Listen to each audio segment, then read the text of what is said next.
প্রেমানন্দে মেতে হরি বলো হরি নামের বন্যা যে এলো প্রেমানন্দে মেতে হরি বলো হরি নামের বন্যা যে এলো প্রেমানন্দে মেতে হরি বলো হরি নামের বন্যা যে এলো প্রেমানন্দে মেতে হরি বলো হরি নামের বন্যা যে এলো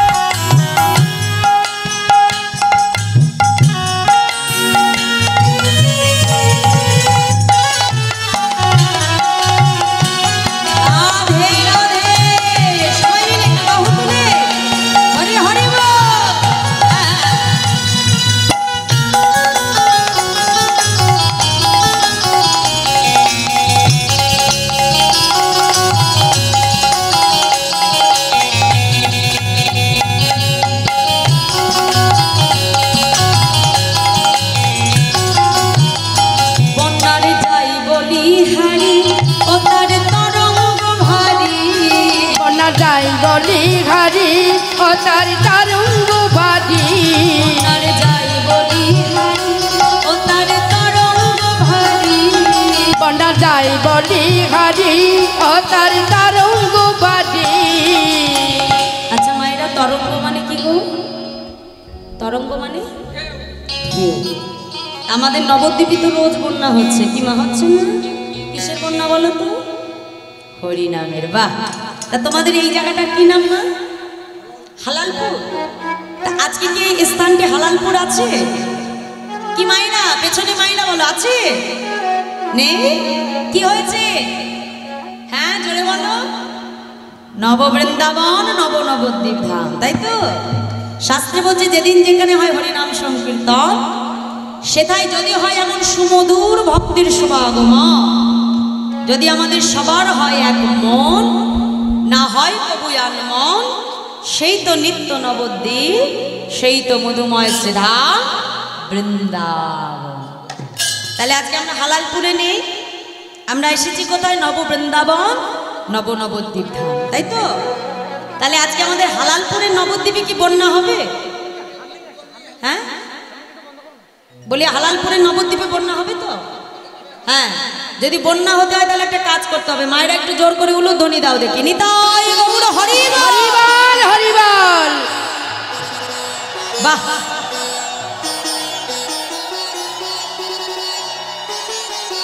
খুব সুন্দর। কি মা এতক্ষণ পরে মনে হচ্ছে তো নবদ্বীপে এসেছি? তো মায়েরা তো উলুধ্বনি দিল, বাবারা কি করবে গো? হ্যাঁ হ্যাঁ, বাহু তুলে বলো নিতাই গৌর হরি বল। হ্যাঁ, তাহলে এই নবদ্বীপে এসে শুধু বসে থাকলে তো হবে না। নবদ্বীপ যখন আমরা ভ্রমণে যাই, মহাপ্রভুকে দর্শন করতে যাই, তাই তো? তাহলে শুধু কি সেখানে যে দেখে চলে আসি? আমরা কি করি? সেখানে যে কর্ম করি তো, হরিনাম গাইতে গাইতে প্রভুর মন্দিরে যাই, প্রভুকে দর্শন করি। তাহলে আজকে যখন নবদ্বীপে এসেছি বসে থাকলে হবে না, এখানেও কর্ম করতে হবে। এটাই নবদ্বীপ। কিন্তু এখানে এসেও আমাদের সবাইকে বাহু তুলে কর্ম করতে হবে। দেখি একটা হাত তুলো সবাই মিলে আমার সঙ্গে, বাহু তুলো। হ্যাঁ, তালে তালে করতালি দিয়ে দিই, আমার সঙ্গে বলবো, বলো বন্যার যাই বলি হারি ও তার তরঙ্গ ভারি। বন্যা যাই বলি হারি ও তার তরঙ্গ ভারি। বন্যার যাই বলি হারি ও তার তরঙ্গ ভারি। বন্যা যাই বলি হারি ও তার তরঙ্গ ভারি। প্রেম তরঙ্গে দিচ্ছে সাঁতার গোলক বিহারি। আর সেই তরঙ্গে দিচ্ছে সাঁতার গোলক বিহারি। তরঙ্গে দিচ্ছে সাঁতার গোলক বিহারি। আর সেই তরঙ্গে দিচ্ছে সাঁতার গোলক বিহারি। ও তার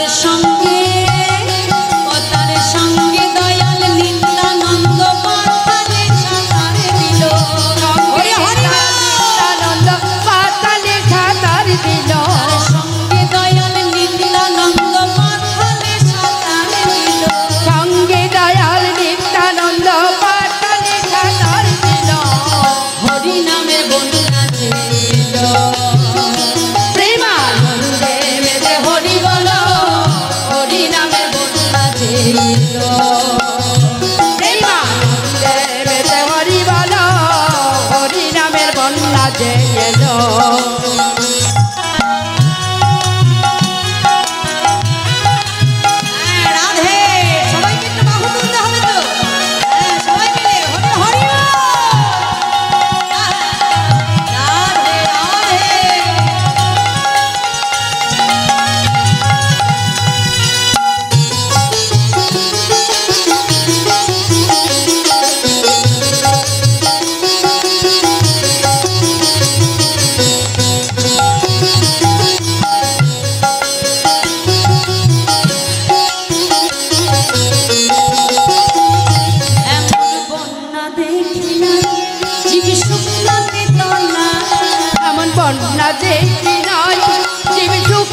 এরকম হয়ে গেল না? হ্যাঁ, ও কীর্তনিয়া বলে যা খুশি তাই বলছি না, তাই? আচ্ছা মায়েরা, কি বলছে যে এমন বন্যা দেখি নাই জীব শুকনোতে তল। তো এমন বন্যা কখনো দেখেছো যে বন্যায় জল নেই অথচ সবাই ভাসে? আমরা কি জানি মা, বন্যা মানে তো জলে সবকিছু ভাসিয়ে নিয়ে যাবে, তাই তো? হ্যাঁ, এটাকে তো বন্যা বলে আমরা জানি কি, তাই তো? 2000 সালে যে বন্যা আমাদের সবাইকে দেখিয়ে দিয়ে গেছে একেবারে রাধে রাধে। তো এমন বন্যা দেখেছি যে বন্যায় জল নেই অথচ সবাই ভাসতে পারে। কি মা দেখেছো? কথা বলো, দেখেছো? কিসের বন্যা? হ্যাঁ, যেমন এই বন্যা এখানে ঘটছে, এখন জল আছে এখানে? নেই তো, তা আমরা ভাসছি না? ভাসছি তো। কিসের বন্যায় ভাসছি? নামের বন্যার, আনন্দের বন্যা। কি বাবা ঠিক বলছি তো? দেখো এই যে হরিবাসর, এই হরিবাসরের এমনই মাহাত্ম্য বাবা, যতক্ষণ এই হরিবাসরের মধ্যে থাকা যায়। এই যে হরিবাসরের একটা পরিধি আছে, এই পরিধির মধ্যে দেখবে যতক্ষণ আমরা প্রবেশ করব, যতক্ষণ থাকবো, আমাদের মনে কিন্তু কারোর কোনো দুঃখ কষ্ট থাকে না। নিজেরাই চিন্তা করো মা, কারোর মনে এখন দুঃখ আছে? জোরে বলো, দুঃখ আছে? নেই তো, শুধু আনন্দ আর আনন্দ, তাই তো? কিন্তু এখান থেকে যে ঘরে চলে যাব, আর এই আনন্দ থাকবে? হ্যাঁ, এই আনন্দ খুঁজে পাবো?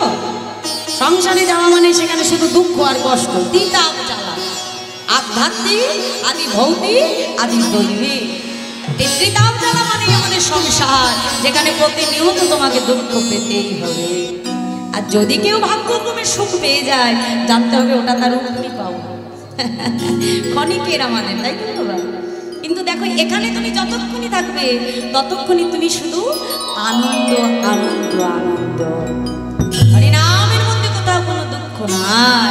তাই আজকে মহাজন বলছে দেখো দেখো, এমন বন্যা দেখি নাই জীবী শুকনাতে তলা, এমন বন্যা দেখি নাই জীবী শুকনাতে তলা, এমন বন্যা দেখি নাই জীবী শুকনাতে তলা, এমন বন্যা দেখি নাই জীবী শুকনাতে তলা।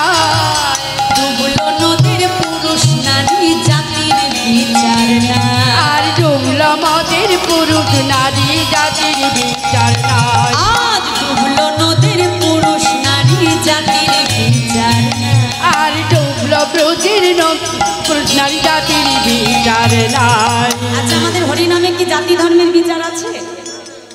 হ্যাঁ, হরিনামে জাতি ধর্মের বিচার নেই তো?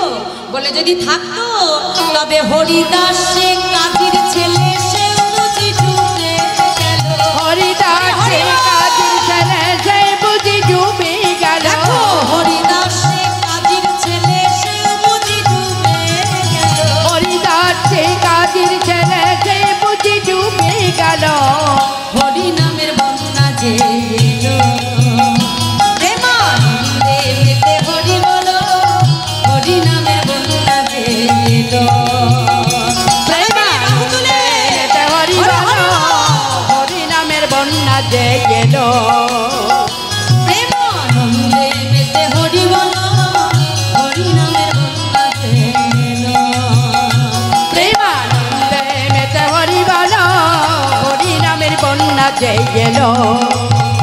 প্রেমানন্দে মেতে হরি বলো, হরিনামের বন্যা যে এলো, প্রেমানন্দে মেতে হরি বলো, হরিনামের বন্যা যে এলো। তাই আজ এই হরিনামের বন্যায় ভাসাবে বলে নবদ্বীপে অবতীর্ণ হয়েছিলেন আমার করুণার অবতার গৌর সন্ধ্যা। সঙ্গে কাকে নিয়েছি? আমার করুণার আরেক মূর্তি আমার দাদা নিতাই চাঁদ। তাই আজ বৈষ্ণব মহাজন তিনি পদাবলিতে কলম দিয়ে বলছে দেখো দেখো ভাই রে ভাই, বাইরে বাই আমার গোড়াগুলো কহনে না যায়, আমার গোরা গুনো গোরা গুনো কহনে না যাই। কত শত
ভাই রে ভাই আমার গোড়াগুলো কখনো বাজে।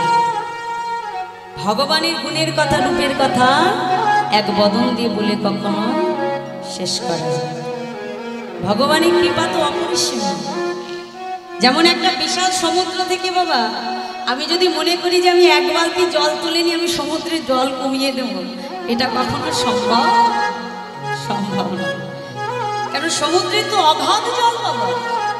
তেমন আমার মহাপ্রভুর অনন্ত গুণ, অনন্ত রূপ, অনন্ত বিশ্ব ব্রহ্মাণ্ডে যার মহিমা, সেই মহিমা মহাজন বলছে আমার মতো অদম এক বদন থেকে বলে কখনো শেষ করতে পারে না। ভগবানকে পাওয়ার জন্য জাগতিক জগতের কোনো কিছুর প্রয়োজন হয় না। ভগবানকে পাওয়ার জন্য জাগতিক জগতে যেটা প্রয়োজন হয় সেটা হলো ভক্তি। যদি ভক্তি দিয়ে তাকে ডাকার মতো ডাকা যায়। ভক্তির দ্বারা ভগবানকে পেয়েছিল 8 বছরের পুত্র, যার নাম হলো রঘুনন্দন।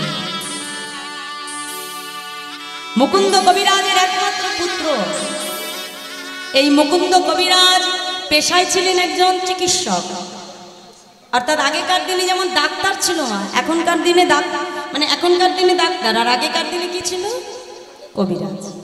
তাহলে একদিকে হলো তার কবিরাজি মানে চিকিৎসার কাজ, আর একদিকে হলো তার আরাধ্য সেবিত বিগ্রহ গোপীনাথের সেবা।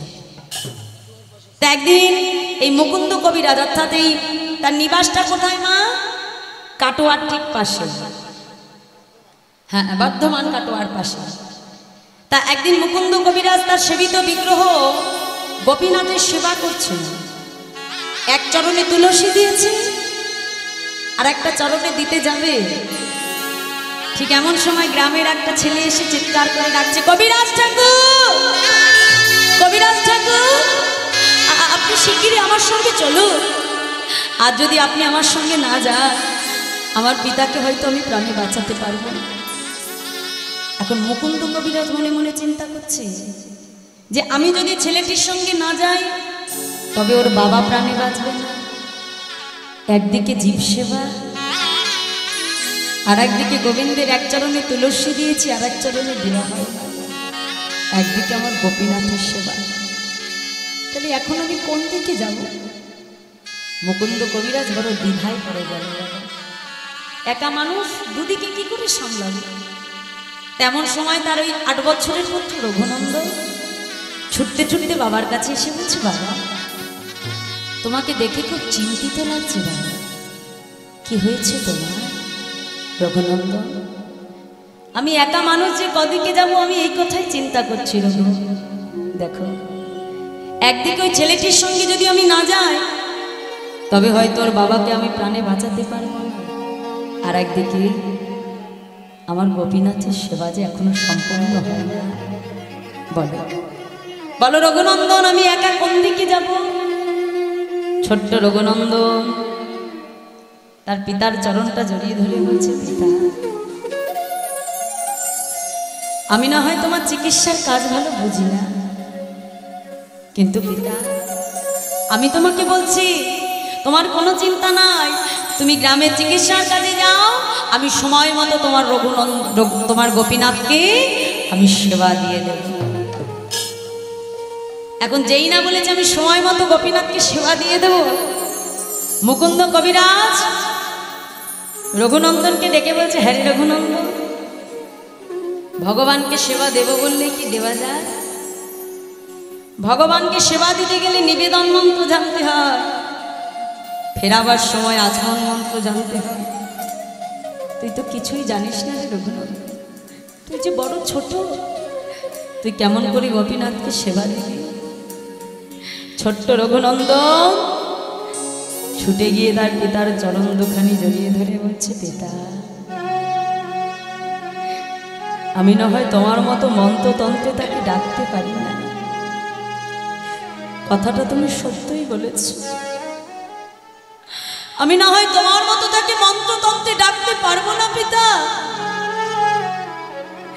কিন্তু পিতা আমি যদি ভক্তি দিয়ে ভালোবেসে তাকে সেবা করি, বলো বলো বাবা, আমি যদি ভক্তি দিয়ে তাকে ডাকার মতো ডাকি তবে তোমার গোপীনাথকে আমার হাতে সেবা করবে না? বলো না বাবা, আমি যদি আজ তাকে ভালোবাসি সেবা দেব বাবা, আমি না হয় মন্ত্রতন্ত্র জানি না, কিন্তু আমি যদি তাকে ভালোবেসে সেবা করাই, তোমার গোপীনাথকে আমার হাতে সেবা করবে না। মুকুন্দ কবিরাজ চিন্তা করছে কথাটা তো সত্য, ভগবান তো এই জগতে আমার ভক্তির বড় কানা, যদি ভক্তি দিয়ে তাকে ডাকার মতো ডাকা যায়, যদি ভক্তি দিয়ে তাকে ভালোবাসার মতো বাসা যায়। শুনেছি ভগবান নাকি জন্ম জন্মে ভক্ত চরণের দাস হয়ে যায়, তাই হরিবল হরিবল। রঘুনন্দন, বেশ, আমি বড় নিশ্চিন্ত হলাম রঘু, আজকে আমার গোপীনাথকে সেবাটা তুমি দিয়ে দিলে। এই বলে মুকুন্দ কবিরাজ চিকিৎসার কাজে বেরিয়ে গেল। আর ওদিকে ওই ছোট্ট রঘুনন্দন বাবা জীবনে কখনো কোনোদিনও রন্ধন করে না, আজ প্রথমবার রন্ধনশালায় প্রবেশ করে গোপীনাথকে ডেকে বলছে, গোপীনাথ শোনো গোপীনাথ, আজ আমি এসেছি তোমার জন্য রন্ধন করতে। ও গোপীনাথ শুনে রাখো, আমার রন্ধন ভালোই হোক আর মন্দই হোক, তোমাকে কিন্তু সেবা করতেই হবে। ভেবে দেখেছো আমরা তো ভগবানের জন্য ভোগ রন্ধন করি, কখনো মনে একবার এই আত্মবিশ্বাস নিয়ে প্রভুকে ডেকে বলি, প্রভু আমার রন্ধন করা ভোগ ভালোই হোক আর মন্দই হোক, তোমাকে সেবা করতেই হবে। কারণ আমাদের মনে কিন্তু এই বিশ্বাস ভক্তি নেই মা। আজ ছোট্ট রঘুনন্দন নিজ করে রন্ধন করে পারসটা থালায় সাজিয়ে নিয়ে যেই না মন্দিরের মধ্যে প্রবেশ করলো, পাতা আসনের সম্মুখে পারসটা রেখে দিয়ে ছোট্ট রঘুনন্দন গোপীনাথকে ডাকতে আরম্ভ করলো, গোপীনাথ ও গোপীনাথ, গোপীনাথ তাড়াতাড়ি এসো বলছি, দেখো আজ না আমি এসেছি তোমাকে সেবা দেব বলে।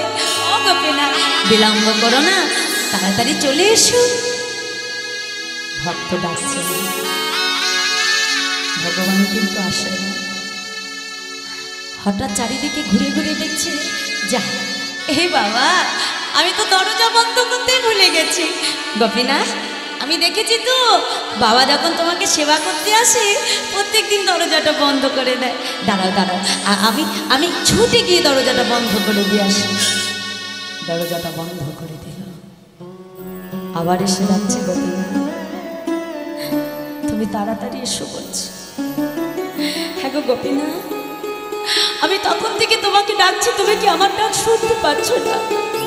গোপীনাথ আমি না হয় আমার পিতার মতো মন্ত্রতন্ত্র জানি না, আমি জানি না জয়ময় তোমাকে কেমন করে সেবা দিতে হয়।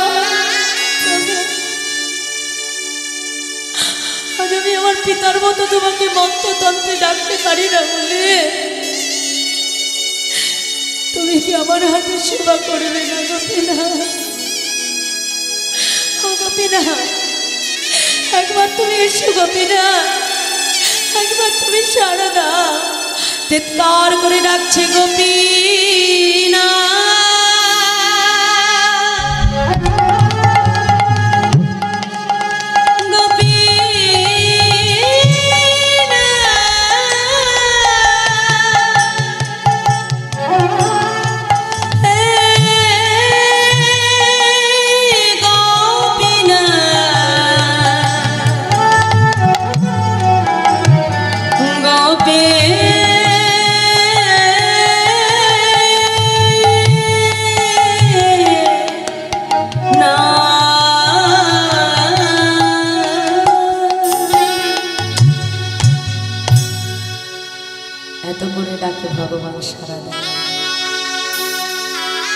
হঠাৎ গোপীনাথের দিকে লক্ষ্য করতে গিয়ে রঘুনন্দন দেখল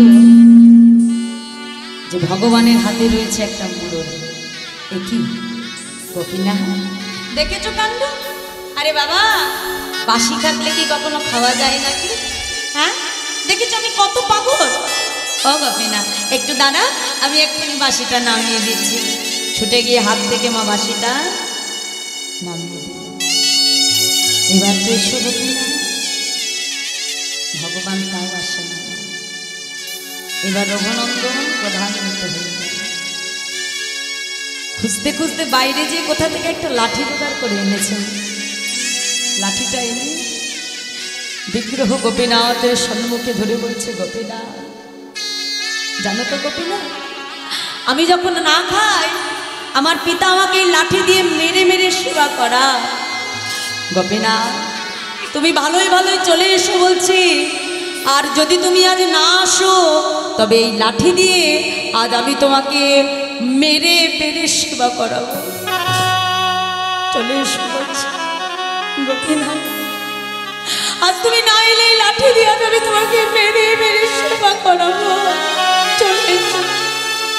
চলে এসো বলছি। ভক্তের ভক্তি দেখে ভগবান আর থাকতে পারলেন না। পাতা আসনে বসে ডাক দিল, রঘুনন্দন রঘুনন্দন আমাকে সেবা দাও। রঘুনন্দন মনে মনে চিন্তা করছে, দেখেছো যেই আমি লাঠির ভয় দেখিয়েছি অমনি চলে এসেছে। ভগবান আজকে পাতা আসনে বসে নয়ন জলে বক্ষ ভাসিয়ে কাঁদছে। ভগবান কি করলো মা, থালা থেকে পারস তুলে বদনে দিচ্ছে, আর বদনে দিতে দিতে কখন যেন প্রায় সবটা ফুরিয়ে যেতে বসেছে। ছোট্ট রঘুনন্দন ছুটে এসে গোপীনাথের হাতটা চেপে ধরলো। গোপীনাথ এ তুমি কি করছো? এখন আমি সেবা করিনি, আমার পিতা সেবা করেনি, আর তুমি একাই সব সেবা করে নিচ্ছ। সঙ্গে সঙ্গে আমার রঘুনন্দনকে ডেকে বলছে, রঘু আসলে জানো রঘুনন্দন, এ জগতে আমাকে এত ভক্ত সেবা দেয়, কিন্তু তোমার মতো করে এমন লাঠির ভয় দেখি আমার যে কেউ সেবা করে না। তোমার মতো আমাকে লাঠির ভয় দেখিয়ে এই জগতে আমার কোনো ভক্ত আমাকে সেবা দেয় না। আজ এতগুলো দিন পরে ভক্তির ভক্তি বাঁকা প্রসঙ্গে আমি যে সবার কথাই ভুলে গেছি। রঘুনন্দন এই না, থালায় তো বেশি নেই, যেটুকু আছে সেটুকু আমি তোমার জন্য রেখে দিলাম। ভগবান আচমন করে আবার বাবা বিগ্রহে নিবেদিত হয়েছে। ওদিকে মুকুন্দ কবিরাজ সময় মতো চিকিৎসা সেরে ফিরে এসে পুত্র রঘুনন্দনকে ডাকছে, রঘুনন্দন ও রঘুনন্দন, রঘুনন্দন আমার যে বড় ক্ষুধা পেয়েছে, আমাকে তাড়াতাড়ি প্রসাদ এনে দাও। ছোট্ট রঘুনন্দন ছুটতে ছুটতে পিতার কাছে এসেছে। বাবা ও বাবা, আজ তো প্রসাদ নেই বাবা। কেন রঘুনন্দন, আজ কি ঘরে কোনো বৈষ্ণব এসেছিল? না না বাবা, কোনো বৈষ্ণব আসেনি। তবে তুমি কি সব প্রসাদ সেবা করেছো? না না, আমিও সেবা করিনি। জানো বাবা, আজ না তোমার গোপীনাথ সব প্রসাদ সেবা করেছে। কি বলছে রঘুনন্দন? আজ আমি বাড়ি নেই, আর আজই আমার গোপীনাথ সব প্রসাদ সেবা করে নিল। হ্যাঁ, কই এতদিন ধরে আমি তাকে সেবা দিচ্ছি, একবারও তো আমার হাতে সেবা করল না। নিশ্চয়ই আমার সন্তান আমাকে মিথ্যে কথা বলছে, কারণ সে তো মন্দির থেকে আমাকে বলতে পারবে না যে মুকুন্দ আমি সেবা করিনি, তোমার পুত্র সেবা করেছে, কিংবা তোমার পুত্র সেবা করিনি, আমি সেবা করেছি। সে তো আমাকে বলতে পারবে না, তাই নিশ্চয়ই আমার সন্তান আমাকে মিথ্যে কথা বলছে। দেখেছে মা, এটাই হলো আমাদের ভক্তি। ভগবানকে সেবা করি 4 বেলা, কথাটা সত্য, কিন্তু সেবা দিই তাকে কেমন ভাবে? কাষ্ঠ পাথরের বিগ্রহ। কখনো ভক্তি দিয়ে তো তাকে আপন করে দেখি না গো, কখনো নিজের আপন জন বলে মনে করি না। আজ মুকুন্দ কবিরাজ সন্তানকে পরীক্ষা করবে বলে পরের দিন আবার রঘুনন্দনকে ডাকছে, রঘু শোনো, আজও আমি চিকিৎসার কাজে বাইরে যাব, আজ তোমাকে আর রন্ধন করতে হবে না, আমি আমার গোপীনাথের জন্য নাড়ু তৈরি করে রেখেছি। সময় মতো নাড়ুটা নিয়ে তুমি আমার গোপীনাথকে সেবা দিয়ে দাও। এই বলে ছেলেকে পরীক্ষা করবে বলে কি করলো জানো মা, মন্দিরের পেছনে যে গাছের আড়ালে লুকিয়ে আছে। আর ওদিকে ওই ছোট্ট রঘুনন্দন থালায় করে পারসটাকে সাজিয়ে নিয়ে মন্দিরের মধ্যে প্রবেশ করে দরজাটা বন্ধ করে ডাকছে, গোপীনাথ, ও গোপীনাথ, দেখো দেখো আজ আমি আবার এসেছি। শোনো গোপীনাথ, আজ কিন্তু আমি তোমাকে আর ডাকতে পারবো না, তাড়াতাড়ি চলে এসো বলছি। ভগবান কিন্তু আজকে এক মুহূর্ত কাল বিলম্ব করল না। মাতা আসনে বসে না বলছি, রঘুনন্দন আজ তোমাকে আর ডাকতে হবে না রঘুনন্দন। এ জগতে কোনো ভক্ত যদি একবার আমাকে ডাকার মতো ডাকতে পারে, যদি আমার ভক্তের ডাক আমার কর্ণ মুখে যায়, যদি একবার কোনো ভক্তের ডাক আমি শ্রবণ করিনি রঘু, জীবনে ভক্ত আমাকে ভুলে গেলেও আমি আর কখনো আমার সেই ভক্তকে ভুলি না। এটাই গৌর হইব। আর তোমার মতো ভক্তকে কি আমি ভুলতে পারি? দাও দাও রঘু, আমাকে সেবা দাও। ভগবান একটা একটা করে নাড়ু তুলে যখন বদনে দিতে আরম্ভ করলেন মা, রঘুনন্দন দূরে দাঁড়িয়ে দাঁড়িয়ে চিন্তা করছে যে আজও তুমি সেবা করবে আর আজও সব প্রসাদ খেয়ে ফেলবে, এটা হবে না। আজ তুমিও সেবা করবে আর আমিও সেবা করব। এই বলে কি করলো বাবা, ছুটে গিয়ে থালা থেকে একটা নাড়ু তুলে বদনে দিয়েছে। আর যেই না নাড়ুটা ভালো লেগেছে, ওই এটো নাড়ুটা নিয়ে ভগবানের সম্মুখে ধরেছে।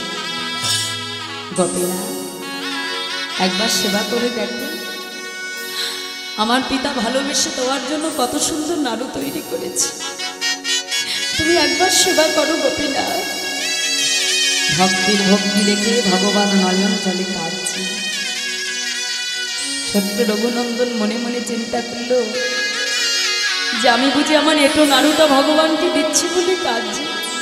সঙ্গে সঙ্গে নাড়ুটা সরিয়ে নিয়ে বলছে, গোপীনাথ না না, আমার এটো নাড়ু তোমাকে সেবা করতে হবে না। গোপীনাথ, আমার এটো নাড়ু আমি তোমাকে দেব না গোপীনাথ, তুমি কেঁদো না, আমি সব সইতে পারি, কিন্তু তোমার চোখের জল আমি সইতে পারবো না। তোমাকে সেবা করতে হবে না, আমার আমার এটো নাড়ু আমি কি তোমাকে দেব না গোপীনাথ। ভগবান বলছে, রঘুনন্দন,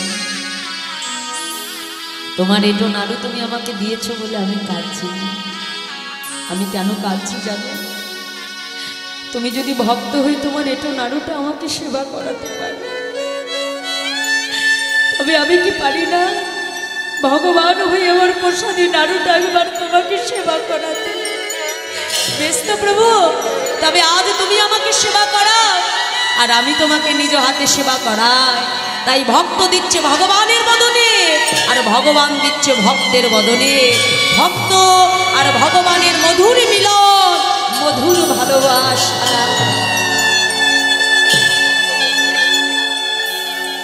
ওদিকে মুকুন্দ কবিরাজ শুনতে পাচ্ছে যে মন্দিরের ভেতরে আমার পুত্রের কণ্ঠস্বর ছাড়াও আরেকটি কণ্ঠস্বর আমি শুনতে পাচ্ছি। কে কে তবে আছে মন্দিরে? সঙ্গে সঙ্গে মুকুন্দ কবিরাজ ছুটে এসে যেই না দরজায় করাঘাত করল, ভগবান অর্ধনারু অবস্থায় বিগ্রহে লীন হয়ে গেল। এসে বলছে, হ্যাঁ রঘুনন্দন, এই মন্দিরে তুই কার সাথে কথা বলছিলিস বল? এই মন্দিরে তো আমি কাউকে দেখতে পাচ্ছি না। তবে কে ছিল তোর সঙ্গে, যার সঙ্গে তুই এতক্ষণ ধরে কথা বলছিস? বল রঘু, কে ছিল মন্দিরে? বাবা। কেন বাবা? ওই তো আমার গোপীনাথ, দেখো দেখো কত সুন্দর নাড়ু সেবা করছে। ওই তো আমার গোপীনাথ কত সুন্দর নাড়ু সেবা করছে বাবা। কোথায় আমার গোপীনাথ? আমি তো তাকে দেখতে পাচ্ছি না। কোথায় আমার গোপীনাথ? আমি কেন তাকে দেখতে পাচ্ছি না রে রঘু? আমি কেন তাকে দেখতে পাচ্ছি না? ছোট্ট রঘুনন্দন ছুটে গিয়ে ভগবানের চরণটা জড়িয়ে ধরেছে। প্রভু পিতা যদি তোমাকে দেখতে না পায়, আমাকে সে মিথ্যেবাদী ভাববে দয়াময়। আমি তোমাকে দেখতে পাচ্ছি, কিন্তু কিন্তু আমার আমার বাবা কেন তোমাকে দেখতে পাচ্ছে না দয়াময়? গোপীনাথ বলছে, রঘুনন্দন, তোমার পিতা এতদিন ধরে আমাকে সেবা দিয়েছে, কথাটা সত্য, কিন্তু সে আমাকে সেবা করেছে কাষ্ঠ পাথরের বিগ্রহ রূপে। কিন্তু তুমি আমাকে সেবা দিয়েছো তোমার আপন জন ভেবে, তোমার নিজের আপন জন করে। রঘু, এই জাগতিক জগতের নয়ন দিয়ে যে আমাকে দর্শন করা যায় না রঘুনন্দন, এই জাগতিক নয়নের পেছনে একটি নয়নের প্রয়োজন হয়, সেটা হলো ভক্তির নয়ন। যে নয়ন তোমার তৈরি হচ্ছে, কিন্তু তোমার পিতার যে এখনো তৈরি হয় না। গোপীনাথ, তাহলে আজকে আমার পিতা তোমাকে দর্শন থেকে বঞ্চিত হবে না। রঘু, যা, তুমি যে তোমার পিতাকে স্পর্শ করো, আজ তোমার মতো ভক্ত সন্তানের নয়ন দিয়ে তোমার পিতা আমাকে দর্শন করবে। নিতাই গৌর হরিবল, হরিবল, হরিবল। আজ ওই রঘুনন্দন যেই না ছুটে গিয়ে তার পিতাকে স্পর্শ করলো, বাবা মুকুন্দ কবিরাজ আজকে রঘুনন্দনকে বুকের মধ্যে জড়ায় ধরে বলে, রঘুনন্দন, তোর মতো ভক্ত সন্তানে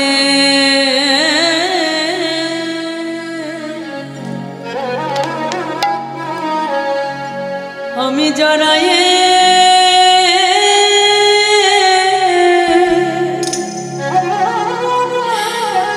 জড়ায়ে ধরে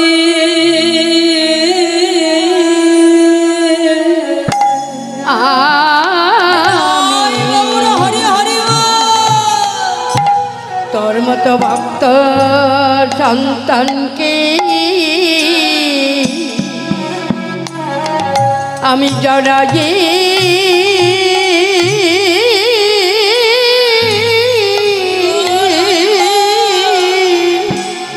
জড়ায়ে ধরি,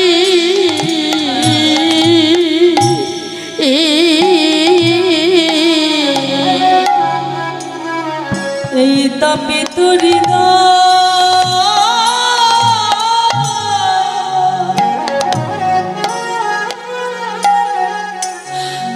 আমি শীতল করি, তোর মতো ভক্ত সন্তানে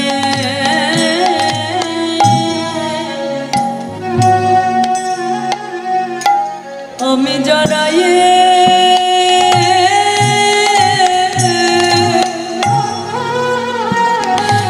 জড়ায়ে ধরে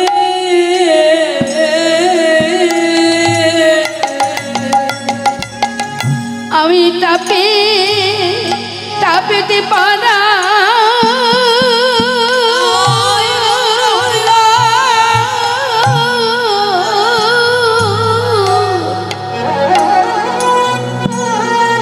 শীতল করি, এই নর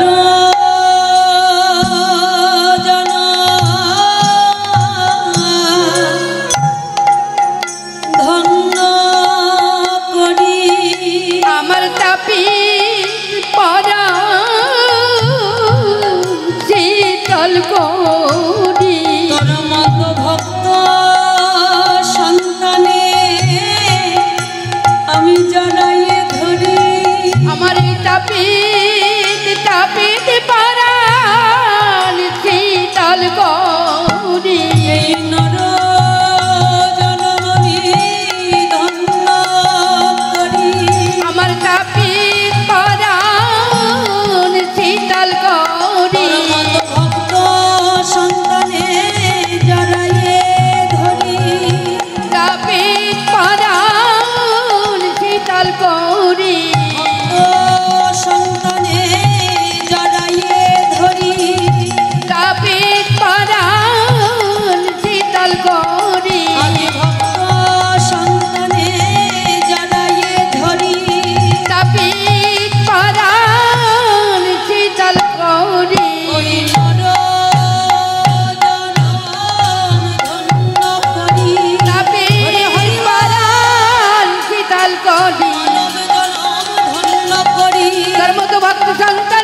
দাঁড়াইয়ে যদি জনম ধন্য করি তোর মত ভক্ত সন্তানে আমি জড়াই জড়াই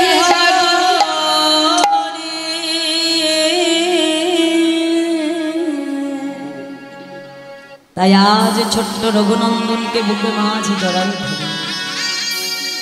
আজ রঘুনন্দনের ভক্তির নয়ন দিয়ে মুকুন্দ কবিরাজ আর সেবিত বিগ্রহ গোপীনাথের দর্শন তুলে দেব। তাই শাস্ত্রে বলছে ভক্তি যার কৃষ্ণ তার, সর্বশাস্ত্রে কয় ভক্তি না থাকিলে জীবে কৃষ্ণ দর্শন তুলা। ভগবানকে পেতে গেলে যেটা প্রয়োজন সেটা হলো ভক্তের হৃদয়ের বিশুদ্ধ প্রেম ও ভক্তি। তাই আজ বৈষ্ণব মহাজন তিনি পদাবলিতে কলম দিয়ে বলছে, দেখো দেখো বেদ বিদ্যা দুহ কিছু নাহি জানো তো, বেদ বিদ্যা কিছু নাহি জানো তো, সে যদি গো রঙ্গ করিস সে যদি গৌরাঙ্গ কারিধা, সে যদি গো রঙ্গ করিস সে যদি গৌরাঙ্গ কারিধা, মোর নয়ন দেখতে ভরে সেই তো সকলে জানে। ঠাকুর নয়ন আনন্দে বাণী, সেই তো ঠাকুরে জানে। সর্বসিদ্ধি সর্বসিদ্ধে করতালি আর সর্বসিদ্ধি সর্বসিদ্ধি করতালি তার কিছুই জানতে লাগে না, তার কিছুই জানতে লাগে না রে, তার কিছুই জানতে লাগে না গো। কিছুই জানতে লাগে না গো। সেজন গৌর চরণ